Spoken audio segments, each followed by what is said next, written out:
بسم اللہ الرحمن الرحیم۔ السلام علیکم۔ ہارون رشید کی بیوی زبیدہ خاتون بڑی نیک اور دیندار ملکہ تھی۔ اس کو قرآن مجید کے ساتھ اتنی محبت تھی کہ اس نے اپنے گھر میں 300 حافظات تنخواہ پر رکھی ہوئی تھی۔ اس نے ان کی 3 شفٹیں بنائی ہوئی تھی۔ ہر شفٹ میں 100 حافظات ہوتی تھی۔ ان حافظات کو محل کے مختلف کمروں، برآمدوں اور کونوں میں بٹھا دیا جاتا تھا، اور ان کا کام اپنی شفٹ میں بیٹھ کر قرآن مجید پڑھنا ہوتا تھا۔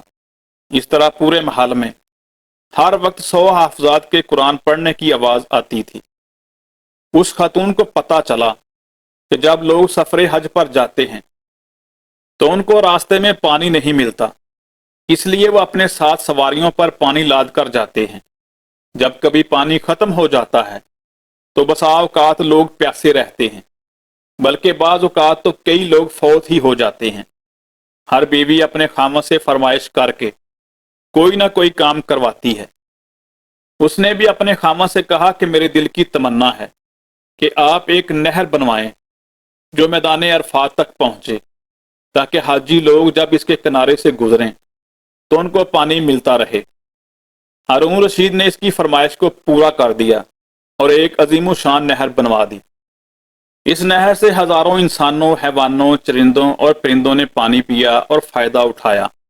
ذرا سوچیں کہ کسی کو پانی کا ایک پیالہ پلانا کتنی بڑی نیکی ہے۔ قیامت کے دن ایک جہنمی کسی جنتی کو دیکھ کر اسے پہچان لے گا اور کہے گا کہ آپ نے مجھ سے ایک مرتبہ پانی مانگا تھا اور میں نے آپ کو پانی کا پیالہ پیش کیا تھا۔ وہ کہے گا ہاں۔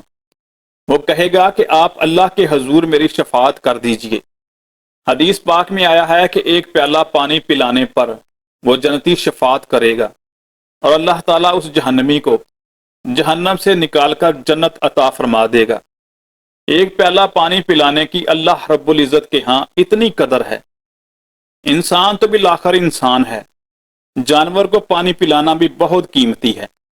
حدیث پاک میں آیا ہے کہ ایک عورت نے اپنی پوری زندگی کبیرہ گناہوں میں گزار دی۔ ایک مرتبہ وہ کہیں جا رہی تھی، اس نے ایک کتے کو پیاسا دیکھا۔ گرمی کا موسم تھا، اس کی زبان نکلی ہوئی تھی اور پیاس کی وجہ سے وہ ہانپ رہا تھا۔ اس کے دل میں ترس آیا اور اس نے اپنے دوپٹے کے ساتھ کوئی چیز باندھی اور پانی نکال کر اس کتے کو پلایا۔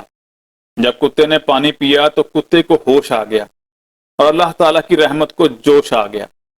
صرف کتے کو پانی پلانے پر اس کی زندگی کے سب کبیرہ گناہوں کو معاف فرما دیا گیا۔ اب سوچئے کہ پیاسے کو پانی پلانا کتنا بڑا عمل ہے۔ زبیدہ خاتون نے لاکھوں پیاسوں کو پانی پلایا۔ جب وہ فوت ہو گئی تو وہ کسی کو خواب میں ملی۔ اس نے پوچھا، زبیدہ تیرا آگے کیا بنا؟ کہنے لگی، بس مجھ پر اللہ رب العزت کی رحمت ہو گئی۔ اس نے کہا، ہاں تیرے تو کام ہی اتنے بڑے تھے، تو نے نہر بنوا کر بہت بڑا کام کیا، تیری تو بخشش ہونی ہی تھی۔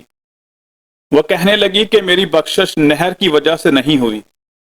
اس نے پوچھا، وہ کیوں؟ وہ کہنے لگی کہ جب میرا نہر والا عمل اللہ رب العزت کے سامنے پیش کیا گیا تو پروردگار عالم نے فرمایا کہ تم نے تو نہر اس لیے بنوائی تھی کہ تمہارے پاس بیت المال کا پیسہ تھا، اگر نہ ہوتا تو نہیں بنوا سکتی تھی، یہ کوئی ایسا کام نہیں۔ تم مجھے بتاؤ کہ تم نے میرے لیے کون سا عمل کیا؟ وہ کہنے لگی کہ میں یہ سن کر گھبرا گئی کہ میرے پاس تو ایسا کوئی عمل ہی نہیں ہے۔ اس گھبراہٹ میں اللہ رب العزت کی رحمت میری طرف متوجہ ہوئی اور فرمایا، ہاں تیرا ایک عمل ایسا ہے جو تم نے میرے لیے کیا تھا۔